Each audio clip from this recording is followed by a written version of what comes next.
Hello guys, welcome back to the new video. तो जो लोग इस चैनल पर नए हैं तो उनको बता दूं कि हमने अपनी वोकैबुलरी को एडवांस लेवल तक ले जाने के लिए हमने एक नई सीरीज स्टार्ट की है कि जिसमें हम हर रोज नए 15 वर्ड सीखेंगे। ओके, और उसमें भी एक वर्ड को पूरी तरीके से समझेंगे। तो आज हमारा इस सीरीज का दूसरा दिन है और आज भी हम नए 15 वर्ड सीखने वाले हैं। तो चलिए बिना वक्त घुमाए वो नए 15 वर्ड्स जानते हैं। तो आज का हमारा पहला वर्ड है डिमिनिश। डिमिनिश का मतलब होता है कि किसी चीज को कम करना या तो फिर घटाना। इसका दूसरा मीनिंग है कि किसी व्यक्ति को अपमानित करना या तो फिर नीचा दिखाना। For example, government should not diminish forest, यानी कि गवर्नमेंट को फॉरेस्ट को घटाना नहीं चाहिए, कम नहीं करना चाहिए। ओके, एक और सेंटेंस है जैसे कि he likes to diminish the skills of others, यानी कि उसको दूसरों की स्किल को नीचा दिखाना उसको पसंद है। ओके, और हमारा लास्ट सेंटेंस है we should not diminish anyone in front of people, यानी कि हमको लोगों के सामने किसी व्यक्ति को अपमानित नहीं करना चाहिए। ओके, तो अब हम बढ़ते हैं हमारे अगले वर्ड की तरफ और वो वर्ड है हार्डली। हार्डली का मतलब होता है मुश्किल से या तो फिर कठिनाई से। For example, chemistry paper was tough and we hardly completed it, यानी कि केमिस्ट्री का पेपर बहुत टफ था और हमने काफी मुश्किल से उसको पूरा किया। ओके, दूसरा सेंटेंस है वी हार्डली रीच देयर, यानी कि काफी मुश्किल से हम वहां पहुंचे, क्योंकि वहां जाने का कोई मार्ग नहीं था, यानी कि पहाड़ी इलाका था, तो उसके लिए हमको कुछ मुसीबत आई। ओके, यानी कि कुछ प्रॉब्लम्स आई। तो ये था हमारा वर्ड हार्डली।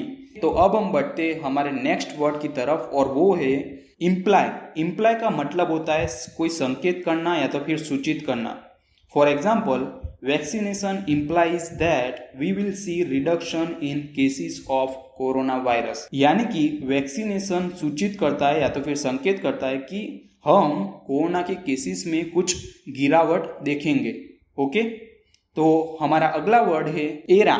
एरा का मतलब होता है युग या तो फिर काल या तो फिर a specific period of time. Okay, for example, we have seen numerous innovations in this era, यानी कि हमने इस युग में काफी ज्यादा नए इनोवेशंस देखे हैं। तो हमारा अगला वर्ड है ग्लोबलाइजेशन। ग्लोबलाइजेशन एक प्रोसेस है कि जिसमें हम कोई भी चीज इंटरनेशनल लेवल पर कर रहे होंगे, यानी कि वैश्विक स्तर पर कर रहे होंगे। For example, one can do international business because of globalisation, यानी कि ग्लोबलाइजेशन की वजह से कोई भी व्यक्ति इंटरनेशनल बिजनेस कर सकता है। ओके, अगर हम इंपोर्ट और एक्सपोर्ट कर रहे हैं वो भी एक ग्लोबलाइजेशन का पार्ट है। तो अब हम बढ़ते हैं हमारे अगले वर्ड की तरफ और वो वर्ड है एसेंशियल। एसेंशियल का मीनिंग होता है जरूरी या तो फिर आवश्यक। For example, sport is actually essential for physical growth of body, यानी कि स्पोर्ट हमारी बॉडी का फिजिकल ग्रोथ होने के लिए काफी ज्यादा आवश्यक है। ओके, तो ये था हमारा वर्ड एसेंशियल। हमारा नेक्स्ट वर्ड है कोर्डियल। इसका मीनिंग होता है किसी व्यक्ति के साथ मैत्रीपूर्ण व्यवहार रखना, यानी कि warm and friendly relationship. Okay, for example, our country should have cordial relationship with other countries for better growth, यानी कि हमारी कंट्री को अच्छा ग्रोथ के लिए दूसरी कंट्रियों के साथ एक मैत्रीपूर्ण रिलेशनशिप रखना चाहिए। ओके, तो ये था हमारा वर्ड कोर्डियल। हमारा नेक्स्ट वर्ड है सीवियरली। सीवियरली एक एडवर्ब है। इसका मीनिंग होता है कि बहुत ज्यादा या तो फिर गंभीर रूप से। For example, he is severely injured, यानी कि वो काफी गंभीर रूप से इंजर हुआ है। ओके, दूसरा एग्जाम्पल है Australia is severely affected by ozone depletion, यानी कि ऑस्ट्रेलिया का ओजोन स्तर काफी गंभीर रूप से या तो फिर बहुत ज्यादा असरग्रस्त हुआ है। तो ये था हमारा वर्ड सीवियरली। हमारा नेक्स्ट वर्ड है प्रिवेंट। प्रिवेंट का मतलब होता है कि किसी चीज को रोकना या तो फिर अटकाना। इसके कुछ सिनोनिम्स है जैसे कि स्टॉप, इनहिबिट, इम्पीड। ओके, तो ये सिनोनिम्स आप प्रिवेंट के जगह पर यूज कर सकते हो। इसका एग्जाम्पल है we must follow the rules in order to prevent the rate of accidents, यानी कि हमको एक्सीडेंट का रेट घटाने के लिए या तो फिर रोकने के लिए हमको रूल्स को जरूर फॉलो करना चाहिए। तो ये था हमारा वर्ड प्रिवेंट। हमारा नेक्स्ट वर्ड है कर्ब्ड। कर्ब्ड का मतलब होता है किसी चीज को नियंत्रण में रखना या तो फिर रोकना। इसके कुछ सिनोनिम्स है जैसे कि रेस्ट्रिक्ट, इनहिबिट, रिस्ट्रेन। ओके, इसका एग्जाम्पल है we can curb corona virus by vaccinating each and every one in the country. यानी कि हम हर एक व्यक्ति को वैक्सीनेट करके हमारे कंट्री में कोरोना वायरस को नियंत्रण में ला सकते हैं। तो ये था हमारा वर्ड कट। ओके, हमारा नेक्स्ट वर्ड है कंजर्वेशनिस्ट। आप में से काफी सारे लोग और मैं भी इसको कंजर्वेशनिस्ट कहता था। कंजर्वेशनिस्ट एक गलत प्रोनाउंसिएशन है, इसका सही प्रोनाउंसिएशन है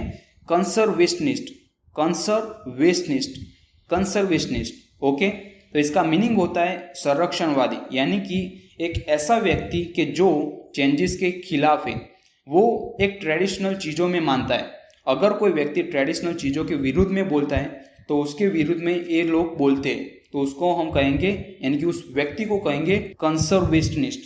for example, some conservationist believe that government should not diminish old and historical buildings.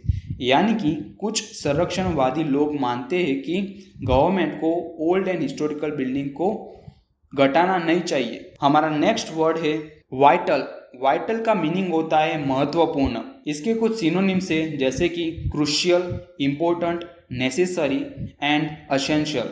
हमने पहले भी एसेंशियल वर्ड के बारे में बातचीत की, तो वो भी इसका सिनोनिम्स है, यानी कि हम वाइटल की जगह पर एसेंशियल यूज कर सकते हैं। इसका एग्जाम्पल है education plays vital role in our life. यानी कि एजुकेशन हमारी लाइफ में एक महत्वपूर्ण रोल निभाता है। तो ये था वर्ड वाइटल। हमारा नेक्स्ट वर्ड है अंडरटेक। अंडरटेक का मतलब होता है किसी चीज का आरंभ करना या तो फिर चालू करना। For example, school should undertake health education more seriously. यानी कि स्कूल को हेल्थ एजुकेशन को काफ़ी सीरियसली स्टार्ट करना चाहिए। काफ़ी सारे स्कूल में ऐसा होता है कि हेल्थ एजुकेशन के बारे में ज़्यादा बातचीत नहीं होती है और उसके बारे में बच्चों को उतना ज़्यादा नॉलेज नहीं दिया जाता है। तो उसी को ध्यान में रखते हुए यहाँ कहा गया है कि हेल्थ एजुकेशन को प्रायोरिटी देनी चाहिए। एक और एग्जाम्पल है we should undertake at least 2 kilometre walking every single day. यानी कि हमको हर रोज 2 किलोमीटर चलना स्टार्ट करना चाहिए। तो ये था हमारा वर्ड अंडरटेक। हमारा नेक्स्ट वर्ड है इम्पार्ट। इम्पार्ट का मतलब होता है देना, यानी कि इंफॉर्मेशन देना या तो फिर शिक्षा देना। ओके, इसका एग्जाम्पल है teachers should impart knowledge of health care to young peoples. यानी कि टीचर को हेल्थ एजुकेशन का नॉलेज यंग बच्चों को देना चाहिए। तो ये था हमारा वर्ड इम्पार्ट। हमारा लास्ट वर्ड है टेंडर। हम उस रोड टेंडर के बारे में बातचीत नहीं कर रहे। यहाँ टेंडर का मतलब होता है कोमल या तो फिर नाजुक।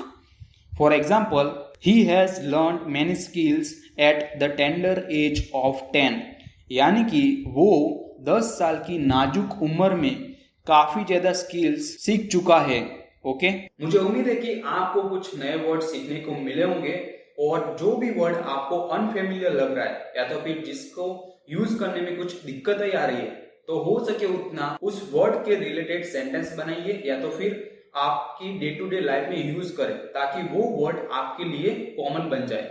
ओके, तो मैं मिलूंगा आपको एक और वीडियो में। तब तक के लिए keep learning English and take care.